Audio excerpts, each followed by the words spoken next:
fundraising, and he says he's not going to need as much money as you have to run against you. He feels that he can beat you with less money. What are your thoughts on that? It sounds like he's justifying the fact that he's having a hard time getting support, and I'm heartened by the support we do have. As you know, about 80% of our donors are Ohioans also. I mean, this is a national race because it is Ohio, after all, and you know, we're always in the center of it. But the fact is, you know, people are stepping forward to support me strongly, and it means a lot to me. And he's had a more difficult time. Even though the polls have shown that he still, in many cases, has a slight lead over you.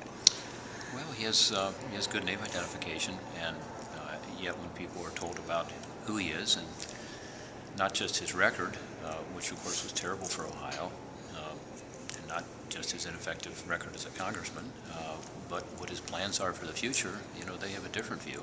And so we've had over $1 million of attack ads run against us already from outside groups. We expect a lot more, and we're going to have to be in a position to let people know what our record is, what the truth is, and what our positive vision for the future is, and compare that to Ted Strickland's. And you know, I'm very comfortable with that matchup. I think it's an opportunity for people to see two very different points of view as to the future of our state. Ours is positive about how we can bring the jobs back, how we can help to increase not just more jobs but more wages in order to give people a shot at the American dream.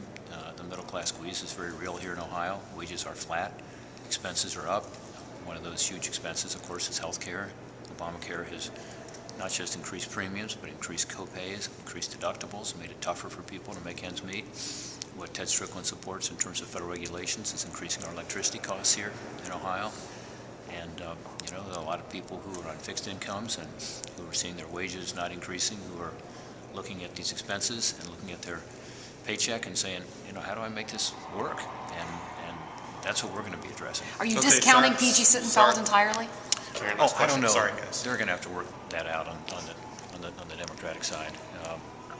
But you know, it doesn't matter which candidate it is. You know, we're still going to have these stark differences.